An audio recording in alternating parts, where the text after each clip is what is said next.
Hi, in this video I'll be teaching you the basics from having never opened your string case before to holding your bow. So before we open our case, we're going to want to sit it down on a sturdy surface, preferably the floor, but for this video I have it propped up onto a piano bench.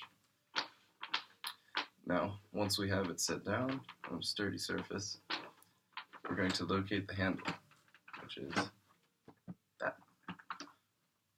We want that facing our body so that our case opens up and out instead of at us.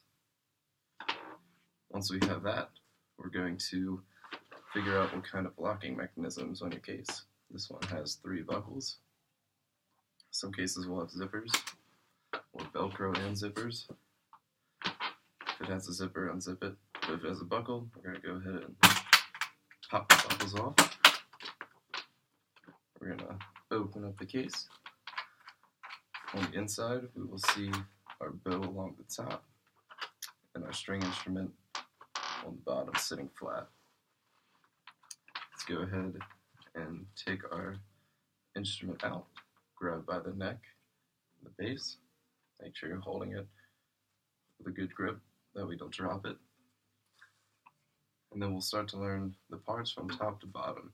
It's important to know these before starting anything, just for any reason that someone may tell you to do something or touch something and you don't know what it is. Start at the top. This is our scroll, which it looks very scrollular. The scroll is going to run down, and then we'll have the 4 tuning pegs. The tuning pegs plus the scroll is going to be known as the head, which if it's like a person, you would have your head on top. Underneath the head is your neck. Just like a person, your head would not work right if you didn't have a neck. So we have our neck, and then on top of the neck, which is just basically the top portion of the neck, that'll be our fingerboard, that kind of black part. Then of course we have our strings on top of the fingerboard. The strings are going to run all the way down to our tailpiece. So if you think of it, the bottom is the tail. And keeping the strings from hitting the body or laying on our fingerboard is our bridge. Just holds it up. This piece right here, that's our chin guard, or chin rest, for when your chin rests on it. You have your button that holds your tailpiece on. You have your F holes. They look like Forte Fs, kind of. One's backwards. But then you have your body. For the body, we have the top, the bottom, and the ribs. Now, let's go ahead and put this back in the case gently. We don't want to sit it down on a chair hanging from a stand on top of the bridge. Just put it back in the case. It won't get injured, assuming your case is on a sturdy table or floor, not on a music stand. Now we'll go ahead, and before we get the bow, we're going to learn a good bow hand. So your left hand is the violin hand or viola hand. Your right hand's the bow hand, because you will always play left and right unless there was some left-handed violin instrument, which I don't know exists, but let's pretend doesn't. This is your bow hand, your right hand, and your left hand. If you forget, make an L. Whichever one's the right direction is your left. So like, it's an L. That's right backwards. Alright, so for our bow hand, we're going to make this shape like a smiling dog, like a regular dog, like a smiling one, like a happy llama. A happy llama. Alright, so now that we know this grip, we're going to keep this in mind. we go ahead and pull our bow out. Now,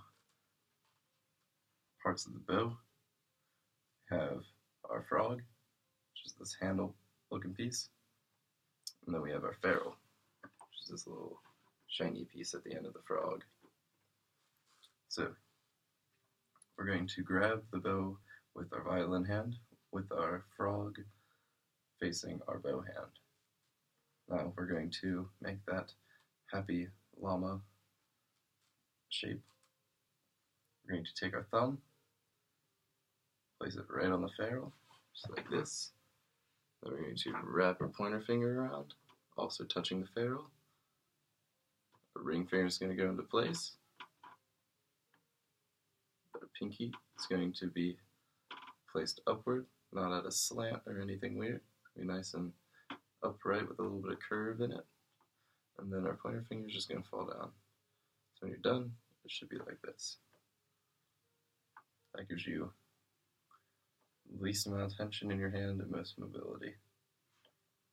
To strengthen this grip, you can do some windshield wipers, which is just moving the bow up and down.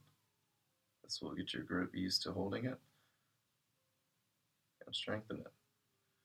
Alright, now we have that, let's go ahead and place our bow back in gently. And let's go ahead and pick up our instrument again. Now, we're going to learn how to put it up to our chin. So we're going to hold it like this. We're going to pick it up and put it, and just kind of rest your chin.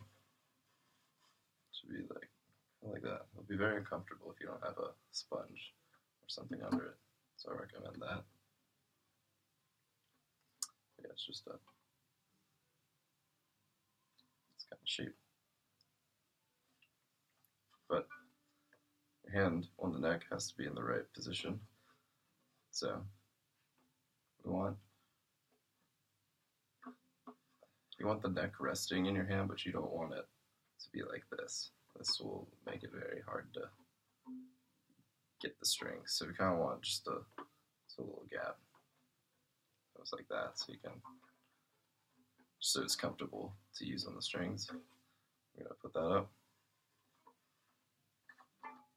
Then it should be comfortable. To get used to this, you can run your hand up and down the whole fretboard in the same position. That way, you know, when you go this way, you don't go higher or lower on the hand. You want it same spot the whole way. Keep it even. Make it easy for the fingers. Once we know that, we're then going to learn rest position. So for rest position, you want to use both hands. To accomplish this, we're going to take violin. We're going to hold with our left hand while keeping it down with the right hand. So it'll be just like this. Should be able to let go. No problem.